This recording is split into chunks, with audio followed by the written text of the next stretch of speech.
का, इसकी डायमेंशन बताओ कितनी है? 30 और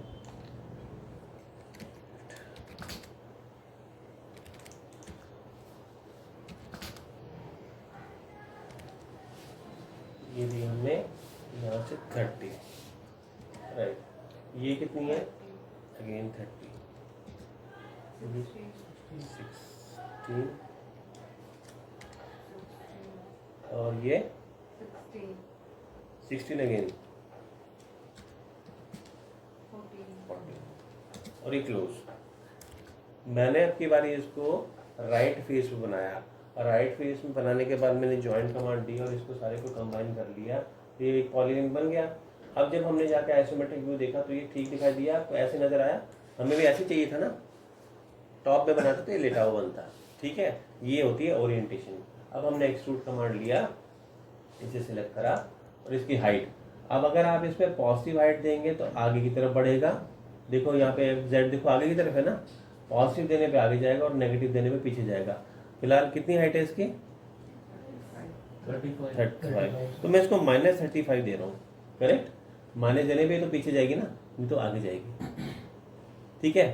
तो आपने देखा जब ड्राइंग में लेंथ या विड्थ या हाइट सेम हो तो हम एक्सट्रूड कमांड यूज करेंगे। और अब हम आ जाते हैं इस वाली ड्राइंग पे, 5वें नंबर की ड्राइंग की जो हम बात कर रहे थे। इस ड्राइंग में भी आप देखो कि मैंने जाके राइट वाला फेस पहले बनाया, हम यहाँ से गए, हमने जाके राइट वाला फेस ले लिया ये। अब इस ड्राइंग में अगर हम देखें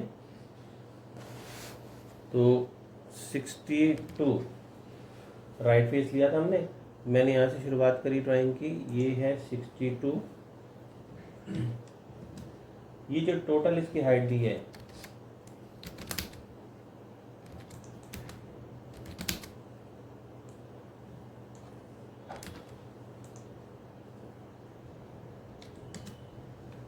टोटल हाइट दी हुई है 50 की, ये दिया हुआ है हमें 17,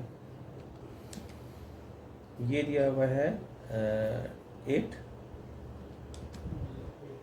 ये दिया हुआ है 28 और ये दिया हुआ है 8 अगेन और ये 17 और इसको मैंने यहाँ पे क्लोज कर दिया। ये बना, लेकिन ये हाँ ये मैंने पहले बनाया, ठीक है जी। ये मैंने राइट व्यू में बनाया क्योंकि आप देखो ये राइट पे नज़र आ रहा है ना हमें। अब मैंने ज्वाइन कमांड दिया और इसको सारे को बना के सिंगल ले लिया, हो गया सिंगल।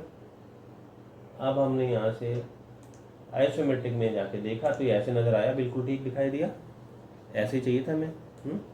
मैंने एक्सट्रूड कमांड लिया, इसको सिलेक्ट करा, एंटर करा, इसकी डेप्थ हमने दे दी -44। -44 में पीछे की तरफ लेके जाना चाह रहा था, वैसे आप प्लस में भी दे सकते हो, मैंने माइनस दे दी, बन गया। देखा आपने, ये तैयार हो गया इतना हिस्सा। अब मैंने क्या किया, यहाँ से कमांड लिया सिलेंडर का, इस पॉइंट पे सिलेक्ट करा और ये सिलेंडर बना रहे हैं हम, इसका मैं R17 दिया हुआ, मैंने 17 को ये दे दिया और इसने हाइट पूछी तो इसकी सिलेंडर की हाइट देखो -12 दे दी मैंने, -12 दिखाई दे रहा है, समझ आ गई बात। मैंने एक बनाया तो मैंने इसकी कॉपी कर ली, यहाँ से लेके हमने इसके मिड पॉइंट से उठा के इसके मिड पॉइंट पे लगा लिया, तो ये हो गया ऐसे। फिर इसके बाद में हमने इसको सिलेक्ट करा और यहाँ से लेके यहाँ पे लगा, बात समझ आ गई। क्योंकि ये हर तरफ से कटेगा इसमें से। मैं जरा आपको ये हिडन फॉर्म में दिखा दूँ तो ये हिडन फॉर्म में ऐसे नज़र आ रहा है। आज मैं आपको एक नया कमांड बताने जा रहा हूँ, यूनियन तो हम कर चुके हैं, आज मैं आपको सब्ट्रैक्ट बताऊंगा। सब्ट्रैक्ट कमांड का यूज़ हम करते हैं एक सॉलिड ऑब्जेक्ट में से दूसरी सॉलिड ऑब्जेक्ट को घटाने के लिए, ठीक है। तो अगर मैं इसमें से इसको काट दूं तो बात बन जाएगी।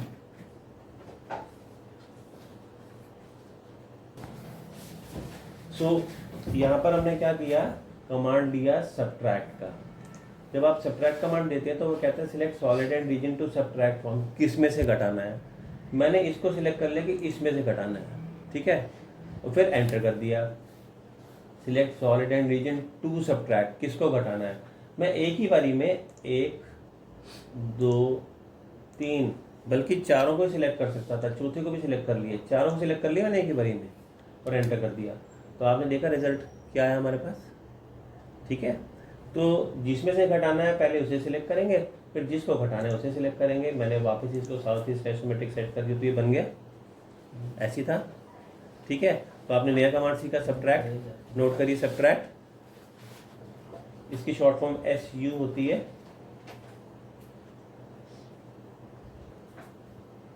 इसके यूज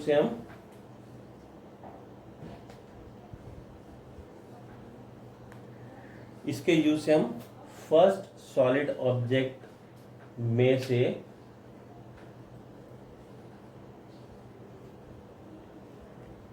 अदर सॉलिड ऑब्जेक्ट को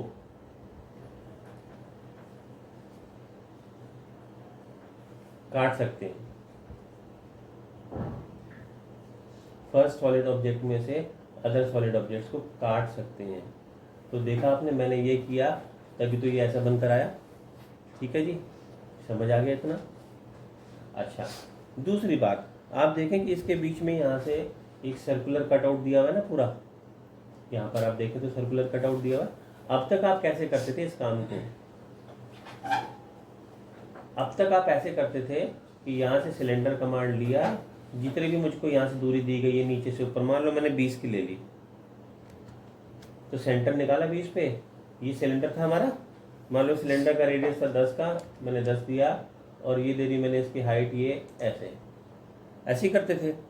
देखिए मैंने ये लगाया इसमें से और सब्ट्रैक्ट कमांड दिया, इसमें से एंटर, इसको एंटर, घटा दिया, काट दिया, इसके आसपास देखो और आर पार हो गया। ठीक है जी, तो आप इस तरह से इसमें से कटिंग करके लगा सकते हो। ठीक, एक तो तरीका ये है ही। मैंने फिर से क्या किया, देखो बॉक्स लिया यहाँ से, और अच्छा कभी भी आपका यूसीएस बिगड़ जाए ना, बिगड़ जाए मतलब Z हमेशा ऊपर होना चाहिए। कभी भी इसकी सेटिंग खराब हो जाए तो यूसीएस टाइप करके एंटर 2 बार ही कर दो, 2 बार एंटर कर दो, यूसीएस ठीक हो गया सेट ही। अब आप बॉक्स बना लो।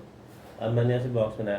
अच्छा, मैंने जो बॉक्स बनाया वो पता है मैंने इस साइज का बनाया जो इसमें से मैंने काटना है या घटाना है। फॉर एग्जांपल ये मैंने बॉक्स का साइज बनाया, ठीक है, मूव करा इसको, यहाँ से उठाया और यहाँ पे रख दिया, तो ये यहाँ पे तो नहीं रखा हुआ, हमारा तो थोड़ा सेंटर में है ना, तो मैंने इसको इसलिए यहाँ पे रखा था कि मुझे फिर बाद में जो भी गैप दिया है उसके हिसाब से हम इसको यहाँ खिसका लेंगे ना। इसको लेके मैंने थोड़ा सा इधर खिसका ली जितनी वैल्यू दी गई है हमें। ठीक है, मान लो मैंने 1.75 दे के इसको इधर से इधर शिफ्ट कर दिया तो बीच में आ गया। और फिर ये अगर यहाँ से भी ऊपर दिया हुआ है तो मैंने फिर से इसको ऊपर भी उठा लिया और जितनी वैल्यू दी गई थी उसके हिसाब से उठा लिया। बात समझ आई? इसलिए मैंने कॉर्नर रखा था कि मैं प्रॉपर वैल्यू दे के उसको इधर उधर शिफ्ट कर पाऊंगा। तो आपने देखा एक बॉक्स यहाँ रखा था और एक रखा था। अब फिर से मैंने सब्ट्रैक्ट दिया, सिलेक्ट करा, इसको इसमें से घटाना है, सॉरी किसमें से घटाना है, इसमें से, और किसको घटाना है बाद में हमने इसको सिलेक्ट कर लिया, ये ऑब्जेक्ट को, इसको, और एंटर कर दिया। अच्छा, इसमें कई बार कंफ्यूजन हो जाता है तो आप इसको वायर फ्रेम मोड में रखा करो ऐसे। यहाँ पे सिलेक्शन आसान होगा क्योंकि इतनी सारी लाइन का जाल बनाओ ना, आप किस पे क्लिक करते हो सिलेक्ट कुछ और हो जाता है। तो सब्ट्रैक्ट जब आप देंगे तो पहले इसको सिलेक्ट कर लिया क्लियरली, ये हो गया एंटर, और फिर इसको सिलेक्ट करा, ये किया एंटर। अब आप देखेंगे तो ये हमें पूरा सॉलिड ही दिखाई देगा, ये देखो। ठीक है जी, तो बन गई ये ड्राइंग। अच्छा देखो, अंदर से गोलाई अपने आप कट के वैसी शेप में आ गई। आप पहले आइसोमेट्रिक में परेशान होते थे ना ये गोलाई बनाने के लिए, अब आपने देखा कैसे ही अपने आप ही निकल कर आ गई इसमें से गोलाई। ठीक है, तो अब तो ये ड्राइंग्स हमारी बन जाएंगी, है ना। तो जैसे इस ड्राइंग में आपने देखा, ठीक अगली ड्राइंग के अंदर भी अगर आप देखें तो ये मैंने फिर से राइट व्यू ले लिया, और अगली ड्राइंग अगर आप ये देखेंगे तो इसमें भी आपको ऐसे ही नज़र आएगा। ठीक है, तो ये ड्राइंग्स आपने खुद ट्राई करनी है। अच्छा, मैं एक्सट्रूड कमांड को पूरा कर दूं। एक्सट्रूड कमांड में कुछ और ऑप्शंस भी हैं, वो भी समझ लेते हैं। इतना तो क्लियर हो गया। एक्सट्रूड कमांड के लिए आपके पास कोई पॉलीलाइन प्रोफाइल होना चाहिए, वो आप किसी भी शेप को लेकर बना सकते हो। यूसीएस बिगड़ जाए तो यहाँ पे टाइप करो यूसीएस और 2 बार एंटर कर दो, जैसे हम ट्रिम के लिए करते थे। मैंने रेक्टेंगल कमांड लिया यहाँ से और ये देके सिलेक्ट कर दिया। हमने कमांड दिया यहाँ से एक्सट्रूड का, सिलेक्ट करा इसको और एंटर करा। टेपर मैंने आपको अभी बताया, ये टेपर में आप जो भी एंगल देंगे, ये एंगल नेगेटिव भी हो सकता है, पॉजिटिव भी हो सकता है। मैंने 5 डिग्री का एंगल लिया और ये आगे जाके 5 होता जा रहा है। हाइट ही फिर भी आपसे पूछेगा, हाइट हम इसको उतनी ही दे पाएंगे जितनी इसकी लिमिट है ना। मतलब कि मान लो कि मैंने टेपर एंगल दे दिया 10 का,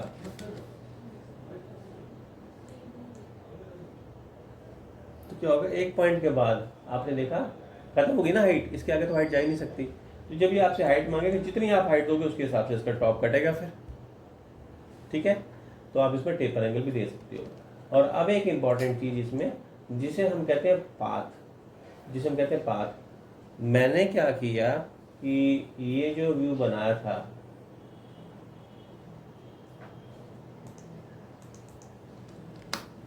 मैंने जाके यहाँ से फ्रंट सिलेक्ट करा, यहाँ पर मैंने एक शेप बना दी, मान लो मैंने एक रेक्टेंगल बना दी। ये हमने कहाँ जाके बनाया, फ्रंट में, ठीक।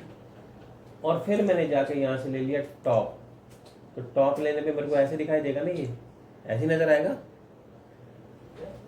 मैंने पॉलीलाइन कमांड दिया, ये लिया ऐसे, यहाँ से गए आगे से, इसको मैंने ऐसे राउंड कर दिया और ऐसे कर दिया। ये मैंने जो बनाया था इसको हम प्रोफाइल कहते हैं और इसको हम कहते हैं पाथ। अगर हम इसका व्यू देखें तो ये ऐसे नजर आ रहा है, ठीक है ना। दोनों आपस में परपेंडिकुलर है, दोनों को सेम प्लेन में नहीं बनाना, दोनों के टॉप में नहीं बनाना, दोनों को राइट में नहीं बनाना। मैंने एक को फ्रंट में बनाया और एक को टॉप में बनाया, ये प्रोफाइल और ये पाथ। अब हमने जब कमांड दिया यहाँ से एक्सट्रूड का, सिलेक्ट करा ऑब्जेक्ट को, एंटर, तो मैंने यहाँ से ऑप्शन ले लिया पाथ का। पाथ में जैसे आप इसे सिलेक्ट करेंगे, आप देखना वही शेप ये ले लेगा। देखा आपने, सेम वही शेप इसने ले ली। मैंने अगर ये जो बनाया था प्रोफाइल, इसको पूरा अंदर की तरफ कर दिया होता, देखो मतलब ऐसे, अभी पूरा अंदर की तरफ आ गया ना, अंदर की तरफ आ गया। हमने एक्सट्रूड दिया, सिलेक्ट करा, एंटर और पाथ ऑप्शन लिया, अब करा, तो आपने देखा पूरा अंदर की तरफ आया। तो ये यहाँ पे छोटी बनी ना, यहाँ पे रेडियस, जाहिर ऑब्वियसली छोटा ही बनेगा ना जब अंदर की तरफ लेंगे। तो अगर मैंने इसी प्रोफाइल को बाहर की तरफ मूव कर दिया होता, जैसे ये कर दिया मैंने अब, और फिर हमने एक्सट्रूड दिया, प्रोफाइल, एंटर और पाथ, बड़ा बन गया। पूरा का पूरा आउटर में बना ना, पहले पूरा इनर में बना था और अब पूरा आउटर में बना। और ऐसे ही अगर इसको मैंने मिड पे ले लिया होता, तो ये देखो इसके मिड से मैंने उठा के यहाँ पर रख दिया। अगर मिड पे ले लिया होता तो पाथ,